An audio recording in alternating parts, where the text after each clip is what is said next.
Hello friends, ఈ రోజు నేను చిక్కుడుకాయ బిర్యానీ చేసి చూపిస్తానండి. ఇది చాలా టేస్టీగా ఉంటుంది. అసలు చిక్కుడుకాయ బిర్యానీ ఏంటి అని అనుకోవద్దండి, ఒకసారి చూడండి, తర్వాత చేసి ట్రై చేయండి, చాలా బాగుంటుంది. నమస్తే అండి, నేను Himavani. Welcome to hygiene and blogs. ఈ రోజు నేను చిక్కుడుకాయ బిర్యానీ చేస్తున్నానండి. చిక్కుడుకాయ బిర్యానీ ఎట్లా చేయాలో చూపిస్తాను. దీనికి ఒక హాఫ్ కేజీ రైస్ తీసుకున్నానండి. హాఫ్ కేజీ అంటే ఇప్పుడు ఇది ఈ గ్లాస్ ఉంది కదా, ఇది పావు కేజీ గ్లాస్. ఇది ఈ గ్లాస్తో 2 గ్లాసులు తీసుకున్నానండి రైస్. కడిగి నానబెట్టుకున్నాను. తర్వాత పుదీనా, ఇందులో కొంచెం పుదీనా ఎక్కువే వేసుకోవచ్చండి, ఎక్కువ వేసుకుంటే బాగుంటుంది. తర్వాత కొంచెం అల్లం వెల్లుల్లి పేస్ట్, గరం మసాలా పౌడరు, ఎలైచి, తర్వాత లవంగాలు, ఒక పావు కేజీ చిక్కుడుకాయలు తీసుకున్నానండి. ఈ చిక్కుడుకాయలు ఏంటంటే మంచిగా సెలెక్ట్ చేసుకోండి, ఎక్కువ గింజలు ఉన్న చిక్కుడుకాయలు సెలెక్ట్ చేసుకోండి. తర్వాత 2 పెద్ద ఉల్లిపాయలు అండి, ఒక 6 పచ్చిమిరపకాయలు, అంటే మీరు కారానికి తగ్గట్టుగా తీసుకోండి. ఉల్లిపాయలు అయితే కొంచెం ఇట్లా పెద్ద ముక్కలు కోసుకోవాలి. తర్వాత ఒక బంగాళదుంప తీసుకున్నానండి, కొంచెం కొత్తిమీర, తర్వాత బిర్యానీలో వేసే ఐటమ్స్ అన్నీ, బిర్యానీ ఆకు, తర్వాత జాజికాయ, జాపత్రి, ఇట్లాంటివన్నీ మీ ఇంట్లో ఏమున్నాయో అన్నీ తీసుకోండి. ఇప్పుడు నేను స్టవ్ వెలిగించుకుని కుక్కర్ పెట్టుకున్నానండి. ఇది 5 లీటర్స్ కుక్కర్లో చేస్తున్నాను ఈరోజు నేను బిర్యానీ. ఈ ఆయిల్ స్పూన్తో ఒక 5 స్పూన్లు ఆయిల్ వేసుకోవాలండి. తర్వాత కొంచెం నెయ్యి వేసుకోవాలి.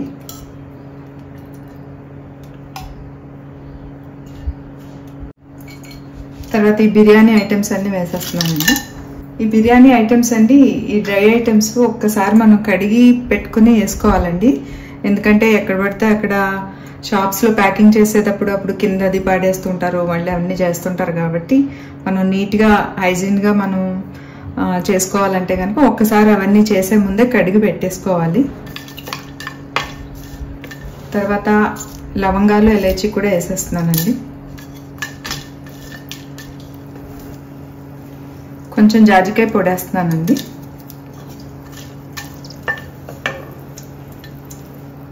తర్వాత ఈ ఉల్లిపాయ పచ్చిమిరపకాయలు కూడా వేసేస్తున్నాను.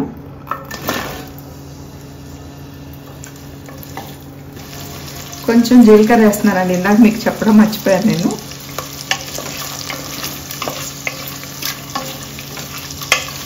ఇప్పుడు బంగాళదుంప కూడా వేసేస్తున్నానండి.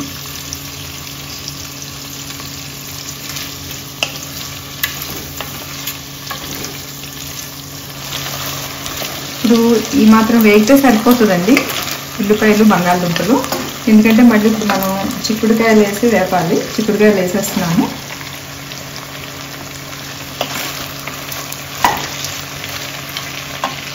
తర్వాత కొంచెం పుదీనా వేస్తున్నానండి, కొంచెం కొత్తిమీర కూడా వేస్తున్నాను.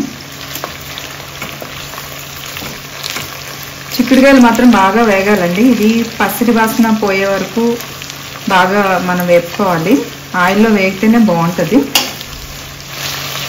నేను జీడిపప్పు వేయాలని చెప్పడం మర్చిపోయానండి. జీడిపప్పు ఆయిల్లో వేపితే బాగుంటుంది. అందుకే నేను ఏం చేశానంటే ఇప్పుడు విడిగా డ్రైగా వేపాను. డ్రైగా వేపి వేసేస్తున్నానండి. తర్వాత ఇందులో కారం మీకు సరిపడా వేసుకోండి. తర్వాత కొంచెం పసుపు వేస్తున్నాను.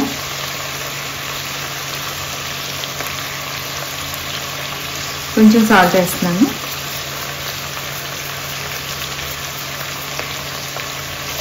సాల్ట్ కూడా మీకు సరిపడా వేసుకోండి. ఇవి మాత్రం బాగా వేగాలండి నూనెలో. లైట్ బ్రౌన్ కలర్ వచ్చే వరకు వేస్తే బాగుంటుంది. ఈ చిక్కుడుకాయ బిర్యానీ టేస్ట్ అంతా ఇది వేపడంలోనే ఉంటుందండి. కరెక్ట్గా వేపుకోవాలి. ఈ పసిరి వాసన పోయే వరకు వేపుకోవాలి. ఇది చాలా టేస్టీగా ఉంటుందండి.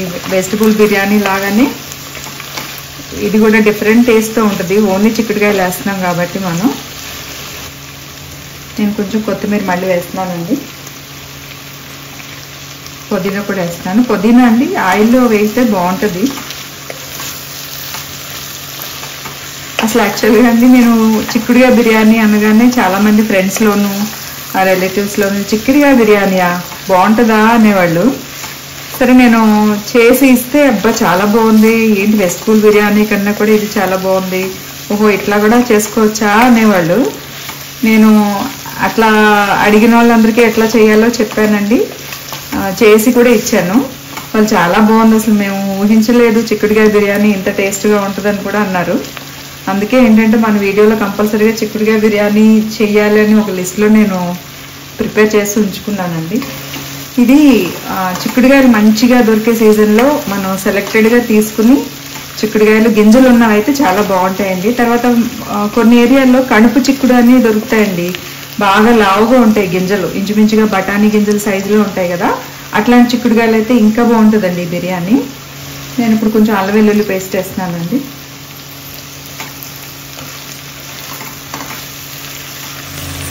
ఇప్పుడు మసాలా పొడి వేసేస్తున్నానండి. కొంచెం మళ్ళీ పుదీనా, కొంచెం కొత్తిమీర వేస్తున్నానండి. ఈ మాత్రం వేయితే సరిపోతుందండి, అంటే చిక్కుడుకాయలు కొంచెం మెత్తబడి, చిక్కుడుకాయ కొంచెం మెత్తబడిందండి, ఇట్లా ఉంటే సరిపోతుంది. నాకైతే ఈసారి కొంచెం చిక్కుడుకాయలు అంత మంచిగా దొరకలేదు, కానీ పర్వాలేదండి. నేను ఇంచుమించుగా ఒక 1 మంత్ నుంచి నేను చిక్కుడుకాయలు మంచిగా దొరుకుతాయేమో చూస్తున్నాను, దొరకట్లేదు సరిగా. సరే నిన్న కొంచెం బెటర్ అండి, కొంచెం అంటే సమ్మర్ కదా అంత మంచిగా లేవు, కానీ నిన్న కొంచెం బెటర్గా దొరికినాయి, అందుకని చేస్తున్నాను. ఇప్పుడు రైస్ కూడా వేసేస్తానండి.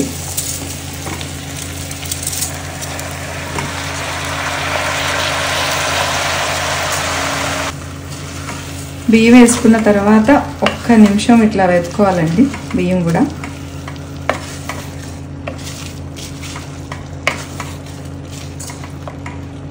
వేపుకున్న తర్వాత నేను మిగతా పుదీనా, కొత్తిమీర కొంచెం ఉంది, అవి కూడా వేసేస్తున్నానండి. ఇప్పుడు కారం, ఉప్పు ఒకసారి మీకు తగినట్టుగా సరి చేసుకోండి. నేనైతే కొంచెం ఉప్పు వేసుకోవాల్సి వస్తుంది ఇప్పుడు నాకు. అంతేనండి, ఇప్పుడు అన్నీ వేసేసాము. ఇందాక నేను చూపించిన గ్లాస్తో 1 గ్లాస్ బియ్యానికి 2 గ్లాసులు నీళ్ళు తీసుకుంటానండి. ఇప్పుడు బియ్యం 2 మినిట్స్ వేగిపోయిన తర్వాత అండి ఇప్పుడు నీళ్ళు పోసేస్తాను. ఇందాక మీకు చూపించిన గ్లాస్తో నేను ఏ గ్లాస్తో అయితే రైస్ తీసుకున్నానో ఆ గ్లాస్తో 2 గ్లాసులు అండి, 1కి 2 గ్లాసులు నీళ్ళు పడతాయి. పోసేస్తున్నాను.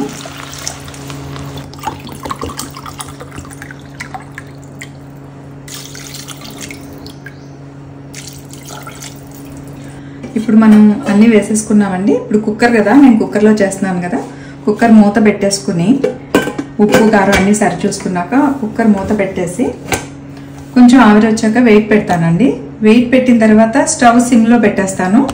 సిమ్లో పెట్టిన తర్వాత కరెక్ట్గా మనం టైం చూసుకోవడమే, ఇక్కడ విజిల్స్తో పని లేదండి.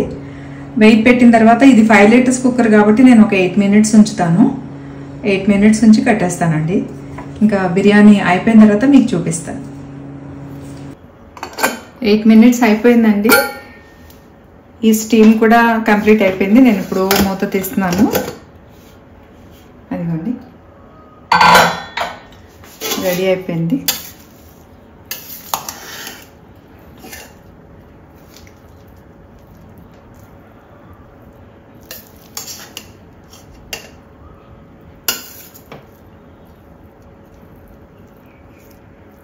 చూడండి పర్ఫెక్ట్గా రైస్ కూడా పొడి పొడిగా వచ్చింది. ఈ బిర్యానీ వీడియో కనుక మీకు నచ్చినట్టయితే లైక్ చేయండి, షేర్ చేయండి, మీ ఫ్రెండ్స్కి, ఫ్యామిలీ మెంబర్స్కి అందరికీ షేర్ చేయండి. నా ఛానల్ సబ్స్క్రైబ్ చేసుకోండి. థ్యాంక్ యూ అండి.